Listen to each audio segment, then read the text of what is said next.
الحمد للہ رب العالمین والصلاة والسلام علی سید المرسلین رسول اللہ صلی اللہ علیہ وآلہ وسلم کی ولادت blessed birth of holy profit صلی اللہ علیہ وآلہ وسلم۔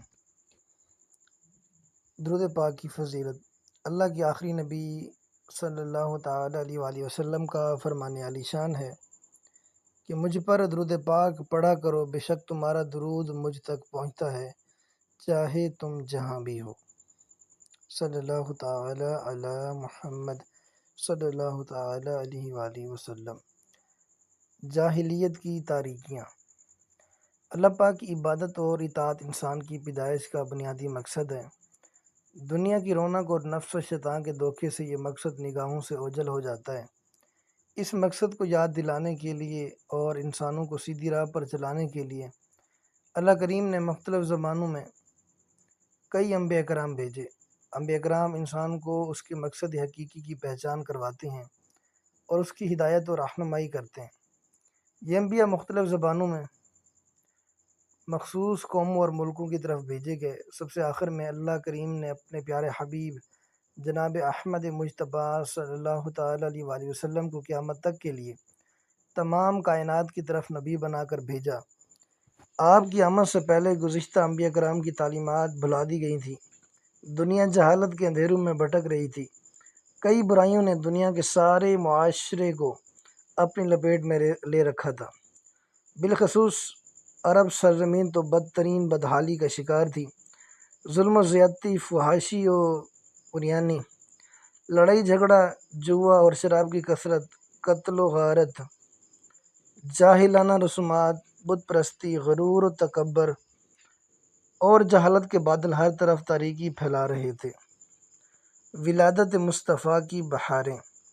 ایسے ماحول میں اللہ کے آخری نبی حضرت محمد مصطفیٰ صلی اللہ تعالی علیہ وآلہ وسلم کی ولادت ہوئی۔ آپ کی ولادت کے ساتھ ہی کچھ ایسے واقعات رونما ہوئے جو اس بات کی خوشخبری تھے کہ وہ زمانہ آ چکا ہے جس میں اسلام کی روشنیاں کفر کی تاریکیوں کو مٹا دیں گی۔ نوشیروان کے عالی شان محل کا پھٹنا اور اس کے 14 کنگوروں کا گر جانا، فارس میں مجوسیوں کے عبادت خانے کی صدیوں سے روشن آگ کا یک دم بجھ جانا، دریائے ساہو کی موجیں مارتا پانی کا خشک ہو جانا اور اس طرح کے کئی واقعات اس بات کی علامت تھے کہ اب عالم کا رنگ بدلنے والا ہے اور نئی حکومت کا سکہ چلے گا۔ آئی نئی حکومت، سکہ نیا چلے گا، عالم نے رنگ بدلا، صبح شب ولادت۔ آمد مصطفیٰ ہوئی، روشن زمانہ ہو گیا۔ ایسے ماحول میں حضرت آمنہ رضی اللہ تعالیٰ عنہ کے بظاہر سادہ سے مکان میں سعادتوں اور مسرتوں کا نور چمکا اور اللہ کے آخری نبی صلی اللہ تعالی علیہ وآلہ وسلم کی جلوہ گری ہوئی۔ آپ کی ولادت سے صرف آپ کی والدہ ہی خوشیوں سے مسرور نہیں ہوئیں بلکہ تمام غمزدوں اور درد کے ماروں کے لبوں پر مسکراہٹیں پھیل گئیں۔ آپ عرب کے مشہور خاندان قریش کی شاخ بنو ہاشم سے تعلق رکھتے ہیں۔ آپ کا خاندان ان تمام خاندانوں میں سب سے اعلیٰ ہے۔ خود اللہ کے آخری نبی صلی اللہ تعالی علیہ وسلم کا فرمان ہے کہ اللہ پاک نے حضرت اسماعیل علیہ السلام کی اولاد میں سے کنانہ کو عظمت والا بنایا اور کنانہ میں سے قریش کو چنا اور قریش میں سے بنو ہاشم کو منتخب فرمایا اور بنو ہاشم میں سے مجھ کو چن لیا۔ مشہور قول کے مطابق واقعہ اصحاب فیل کے 55 دن کے بعد جب ربیع الاول کا مہینہ تھا، 12ویں تاریخ تھی، پیر کا دن تھا، صبح صادق کی سہانی گھڑی تھی، رات کی سیاہی چھٹ رہی تھی اور دن کا اجالا پھیلنے لگا تھا۔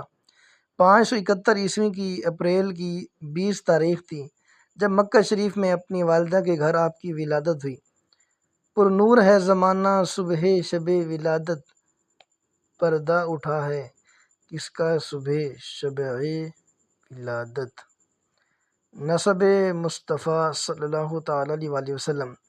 والد ماجد کی طرف سے نسب شریف یہ ہے: حضرت محمد صلی اللہ علیہ وآلہ وسلم بن عبداللہ بن عبد المطلب بن ہاشم بن عبد مناف بن قصا بن کلاب بن مرہ بن قعب بن لوا بن غالب بن فہر بن مالک بن نضر بن کنانہ بن خزیمہ بن مزرکہ بن الیاس بن مزر بن نزار بن معد بن عدنان، جبکہ والدہ ماجد کی طرف سے نسب شریف یوں ہیں: حضرت محمد صلی اللہ علیہ وآلہ وسلم بن آمنہ بنت واہب بن عبد مناف بن زہرہ بن کلاب۔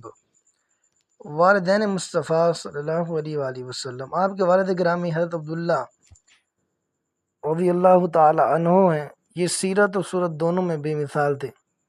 ان کا وصال آپ کی ولادت سے قبل 25 سال کی عمر میں ہوا، جبکہ آپ کی والدہ ماجدہ حضرت آمنہ رضی اللہ تعالی عنہا ہیں۔